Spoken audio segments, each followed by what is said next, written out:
Well, first off, just going back over our last game that we had with UTRGV, our kids were really special after that game. They obviously played pretty well during the game. Rory reaching 500 career assists, fifth player in program history, fastest in program history by 11 games. And then as a team, 7 players in double figures. We shot 50% or better in all 4 quarters, shot 68% from the 3-point line for the game. So we obviously offensively played pretty well. Defensively, this team continues to challenge me, but, that's my job. I got to get them better. And, it's not that they're not working hard at it. So we'll keep working at it. And, got a really good Jackson State team. It's probably not the smartest scheduling to play a quality team, a well-coached team, team with a lot of really good players, lots of former Power 5 players on this team, on this roster. They've played a monster schedule, so they won't be intimidated at all coming in here. We played really well for 3 quarters in Jackson last year, and so, again, lots of respect and admiration for Coach, the job she does, and how hard her team plays. They're always in the NCAA tournament, postseason. So we're going to have to play well on one day of prep. And that's, that's a real concern, but it is what it is. We'll have to have a really good day today. We've got some kids with some travel issues already that have come up, and but that's part of the day after Christmas, right? Trying to get everybody here. And I typically don't practice this early on this day, but because of the availability of Moody with us, our men and our visitors trying to get in there, it's just how it worked out. So we'll make do with what we have and get ready for and really it's probably a team that we need to play because Baylor's right behind them. And, we're going to have to play well tomorrow night, y'all. Jackson State's really good. And again, that'll get us in that mode to get ready for the next one. And then obviously conference is here, and you got to play really good every night, or you'll not only get beat, you'll get embarrassed. So proud of our kids. I'm glad they got to spend 5 days at home. They've deserved it. They earned it, to be around family and friends. And it's a special time of year. I really enjoy Christmas. It's something that's really special in our family's life. And I want our kids to be able to enjoy it with their families. So we'll see what today holds. Mark, go ahead. Yeah, Vic, is Taylor Jones back in the lineup, and will her role change offensively from game to game? There was, like one game where she, I think, went 11 for 11. The next game, the guards took over. I guess that was UConn. Yeah. Well, the UConn game was certainly a guard game, I thought. They're big. Aaliyah hurt us some, Edwards, but I thought their bigs were physical with our bigs and kind of limited them, but our guards really played well. Booker had 20, Rory had 27, and I think Amina played well that night too. So, it's game to game, but Taylor's 16-7. That's something that we've come accustomed to and are really counting on. Unfortunately, she won't be available tomorrow night, and we'll see how that all plays out over the next week, 2 weeks. So that's really all I got on her right now. I know she won't play tomorrow night. Danny? First off, Vic, did you get what you wanted for Christmas? Danny, I'm not sure that I asked for anything in particular other than a pair of hunting boots for the spring when I'm turkey hunting. So, and I got those, and we had a great Christmas, Danny. It was wonderful. It's really a big time for our family. So the thing that I like, Danny, I always make my mother's dressing, and we don't have stuffing. We have dressing, and my mother's recipe is off the chart. It's so good. And, I eat dressing at a lot of different places. It's not like mama's. And I really, it takes about 2 hours to make.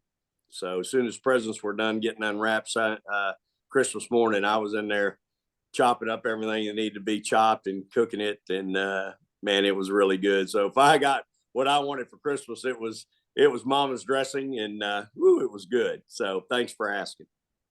I guess as you look forward to Jackson State and also kind of getting off this break, does it help to have veteran players like Rory, like Shea, who have played Jackson State a few times, kind of know what they're about, but also may kind of know how to get over that rusty period a little bit?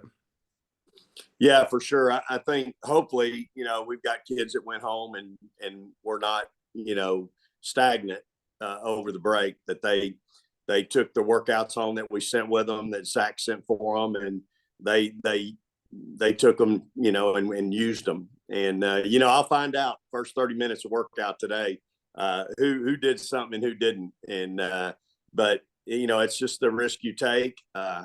I'm just never going to bring my kids back on Christmas Day. I just can't do it. And I'm hopeful that our veterans went home and worked hard. Even our young kids, a player like Jacqueline got, that kid, I promise you, was in the gym every day. Somewhere she was working. And I think our kids will come back ready to go. They certainly know what's coming. And so it won't be any surprises for them, that's for sure. Roger? With the uncertainty of Taylor, Coach, I know Hattie's been there all year, but with Aaliyah and Dianna, do you kind of have to kind of push them a little bit more with minutes coming up? Yeah, I think it's time for Dianna to be Dianna. She's got to get back and take some ownership in being the player that she was a year ago. She's now been back at practice a couple of weeks, and it's time for her now to get back to being who she is. So I'm anxious to see her today. Hopefully she went home and continued to get back in shape. I think that's the thing that's keeping her from being, being ready. But she'll probably start tomorrow night, and we've just got to get her back going. Mark? Yeah, Nick, how much have you encouraged Rory maybe to become not necessarily a shoot first point guard, because that's not her nature, but maybe more equal? She's had games this year, kind of like the end of her freshman year, where she just went and scored. Yeah, I really haven't encouraged her to do that. A great point guard's always hunting her teammates' shots first. And I think Rory's done that this year. Her assists are off the chart. Her assist to turnover ratio is off the chart. I think what you see, though, is her being really taking advantage of opportunities and taking great shots. I think last year Rory took some ill-advised shots at times. She thought she was open and she needed to shoot them. This year, she's taking her shots that she knows I want her to take, and she's got a green light to take those shots anytime. And so, but again, the kids worked on her game, and those shots are going in. And that's the thing that I think with all of our kids, we're shooting, we're, as a team right now, we're shooting it at a pretty good percentage. But the reason is because our kids have spent time in the gym.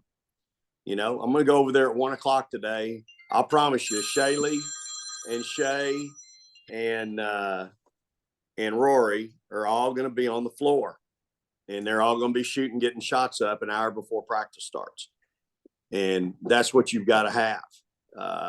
So those kids all, because they've spent time in the gym, I don't really question their shot selection, because I know they can make those shots and they've earned the right to take those shots. Between the Connecticut game and your advocacy for her, she seems to be getting a lot more national publicity. That must make you feel pretty good. Well, I mean, it's rightfully deserved, don't you think? I mean, the kid's having she's having an All-American year.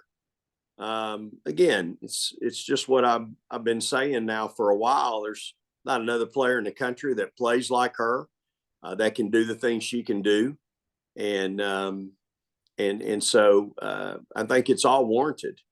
And again, the more big games we're in, and the better she plays. But I think it's all predicated too on us winning. I think when our team wins, it means we've got great point guard play, and obviously she's a big part of that. Thank you. Danny? Vic, I don't know if you were talking about this before I jumped on, but can you talk a little bit about the moment that Sarah had against UTRGV? And I know she's a walk-on who's kind of done her work and made her impact on this team, but is she someone who could maybe contribute to this team in conference play, or is that asking too much? Again, Sarah will be in there getting shots up too today. And I think what you saw the other night was preparation meeting opportunity. And, I think I certainly have a lot of confidence in Sarah. I don't think there's going to be any moment that might be too big for her. She just, she's got some rust still to knock off herself just because she was out with that foot for a while. But, we see zone and need somebody to make a shot and we're struggling. I won't have any hesitation putting her in. That's for sure. And her thing then will be, she's got to play the other end as well and defend a little bit. But, yeah, I don't have a problem playing her at all. Again, it was fun the other night. I think just seeing our kids, that's the epitome of a team, right? That's what it looks like. And to see our kids celebrating with her, really special. And obviously we've seen, what Madison has done this season, but what are your thoughts about kind of the progress that, Jordana and Gisela have kind of made throughout the season through non-conference play? Yeah, I think they're all, getting better. The thing those two have is they've got really good players in front of them. And the hardest part for a freshman to learn is, that you got to get out of this thought process of I got to score to stay on the floor. If you'll defend, rebound, and not turn the ball over, you'll be amazed at how much time or what your opportunities might be. But there's a real trust factor that goes with that. And it's not just in games. I got to see it every day in practice. And, again, I say it, I've said it before, I'll say it again, make me play you. Anybody can make a shot in mop-up time against somebody else's, 10, 11, 12. You got to do it in practice every day. And when you develop some consistency there, then I think you develop some confidence from a coach. And so, again, anybody that has a question about playing time, it's just real simple for me. Make me play you. And because we want to win. And I'm going to play the players, obviously, that can help us win. But those two kids work really hard. Again, Jordana's got 2 years of rust to knock off. Didn't really get cleared for full contact, full practice every day till November. And so I think G is still knocking off rust from not playing a senior year in high school. And so we've got a lot of patience with those two in particular. Great kids, and just learning the college game, the speed of the game, the work ethic that it takes. That's all part of the maturation process. Roger, did you have another one? Oh, sorry, I don't. Just forgot to lower the hand. I had one last one. Yeah. Vic, Oh, go ahead, Danny. we know you as a pretty well-dressed coach, but are you gonna be breaking out the ugly sweater tomorrow, or what's that gonna look like for you? Absolutely not. I don't even own an ugly sweater, Danny. And I'm certainly not going to go waste money on one. So no ugly sweaters for me. Won't happen. But I will interject and say that the first 500 fans tomorrow get our free ugly sweater t-shirt. What about a nice sweater? I feel like you're a nice sweater guy, at least. In the old days, it's what I wore. To be honest with you, when I was an assistant at Arkansas, if you pull up any old footage, I had a sweater vest on a lot of nights. And in my old days of coaching, I used to wear sweaters quite a bit. But my wife tells me all the time, "You're the head coach now. You need to have a suit on," and I agree. So, but yeah, it's not that I haven't done it before. I've certainly worn them before. I'm gonna have to do some digging here today. There you go. Yeah. Go back and look at. I'm trying to think. I'm pretty sure I had one on when we beat Duke in the Elite Eight in '98 to get to the Final Four. And you see me and Coach hugging, and I'm pretty sure I had a sweater vest on that day. One of my better ones too, I might add. I'm pretty sure I bought that one in California when we were out there in the first and second round. Might be the most expensive piece of clothing I ever bought up to that point in my life. You got to remember, I had, probably 5-year-old twins at the time. We didn't have a whole lot. Well, California is known for their sweater vest, I'm pretty sure. So that was probably a good purchase. Yeah. Danny Yeah. has a sweater you can borrow, by the way. He wore it to football last week. That's great. I'm probably not going to take him up on that, but thank you for offering. I don't know how to transition, but Andrea, I don't either. This has gone to hell in a handbasket. So we'll go back to sweaters for a second. Vic, talk to me a little bit about Amina Muhammad and her improvement this year. I think she's just been one of the big keys to just how good you guys are right now. Yeah, for sure. Mina's our most improved player on the team. She's been critical to our success. Kid works extremely hard. She's our second best on-ball defender. Very versatile player. Can play, play 4 and 5, but can defend 1 through 5. And so I just think, thank goodness we have her, number one, because with Amo, coming off her injury and Gaston going down, man, she filled a big void for us and filled it, perfectly, actually. And again, provided us with, probably does some things that some of those others can't do, to be honest with you. And so just got to continue to have her get better. She's got to keep working. And she's worked so hard, I think, on her game, on her offensive game. I was trying to find her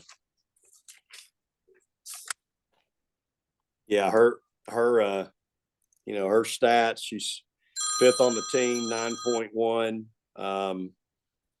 Averages 9.1, almost 6 rebounds a game, shooting 65%. So, it's a pretty good stat line.